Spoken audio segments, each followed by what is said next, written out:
तो क्या सच में अब ममता बनर्जी ही होंगी इंडिया अलायंस की नई कप्तान? क्योंकि जिस तरह से इंडिया गठबंधन के भीतर एक के बाद एक तमाम बड़े दलों के नेता ममता के नाम का समर्थन करते जा रहे हैं, उससे तो यही लगता है कि अब राहुल गांधी को कोई अपना लीडर मानने को तैयार ही नहीं है।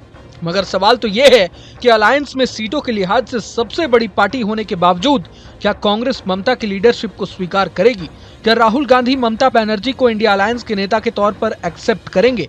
सवाल यह भी कि अगर ममता के हाथों में कमान आ गई तो संसद में विपक्ष का नेता कौन होगा? टीएमसी का तो साफ साफ कहना है कि कांग्रेस की लीडरशिप में इंडिया गठबंधन हर मोर्चे पर फेल ही साबित हुआ है, इसलिए अब अलायंस की कमान ममता बनर्जी के हाथों में सौंप दी जाए। गद्दी की लड़ाई में ममता अकेली नहीं है। दीदी ने सबसे बात करके राहुल को अभी से ही साइडलाइन करने की तैयारी शुरू भी कर दी है।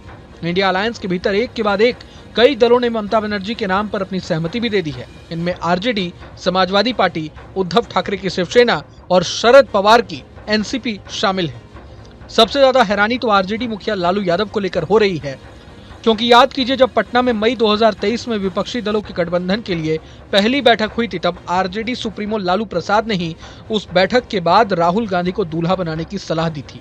लालू प्रसाद के दूल्हा बनाने की सलाह के कई मायने निकाले गए थे। राजनीतिक रूप से दूल्हा बनाने को गठबंधन की कमान थामने से जोड़कर देखा गया था, लेकिन अब वही लालू प्रसाद यादव राजनीतिक रूप से राहुल गांधी को लंगड़ी मारते दिख रहे हैं। लालू ने अब न सिर्फ ममता के नाम पर मुहर लगा दी है, बल्कि वे ये भी कह रहे हैं कि कांग्रेस की आपत्ति जताने से कुछ नहीं होगा।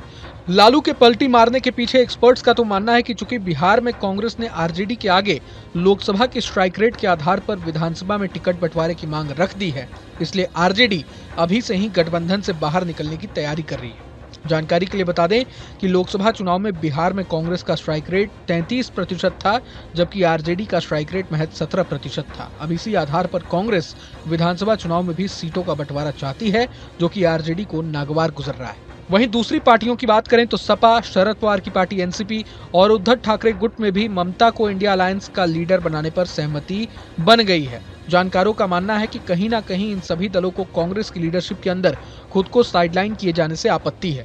अब उदाहरण के तौर पर जिस तरह से सपा ने लोकसभा चुनाव के दौरान यूपी में कांग्रेस को पावरफुल बनाने में एक अहम भूमिका निभाई थी, लेकिन इसके बदले में कांग्रेस की तरफ से अखिलेश को विधानसभा चुनाव में कुछ खास नहीं मिला। महाराष्ट्र में हार के बाद तो सपा ने महाविकास अघाड़ी से बाहर निकलने का भी ऐलान कर दिया है। अब आखिर राहुल गांधी की दावेदारी कहां कमजोर हुई, ये भी एक अहम सवाल है। एक्सपर्ट्स का कहना है कि पिछले कुछ विधानसभा चुनावों में जिस तरह से कांग्रेस को बुरी हार का सामना करना पड़ा है, उससे भी ममता के आत्मविश्वास को बूस्ट मिला है। इसके अलावा खुद कांग्रेस के भीतर खेमेबाजी और मिसमैनेजमेंट ने उनकी लीडरशिप पर सवाल उठाना शुरू कर दिया है।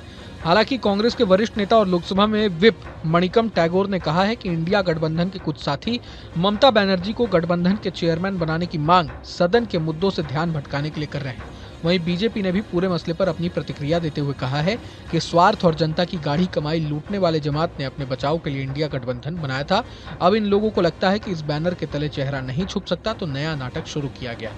यहाँ एक सवाल ये भी उठता है कि अगर ममता बनर्जी इंडिया अलायंस की लीडर बनती हैं, तो सदन में विपक्ष के नेता राहुल गांधी रहेंगे या फिर नहीं। जानकारी के लिए आपको बता दें कि राहुल गांधी सदन में विपक्ष के नेता इसलिए हैं क्योंकि कांग्रेस सीटों के लिहाज से इंडिया अलायंस में सबसे बड़ी पार्टी है।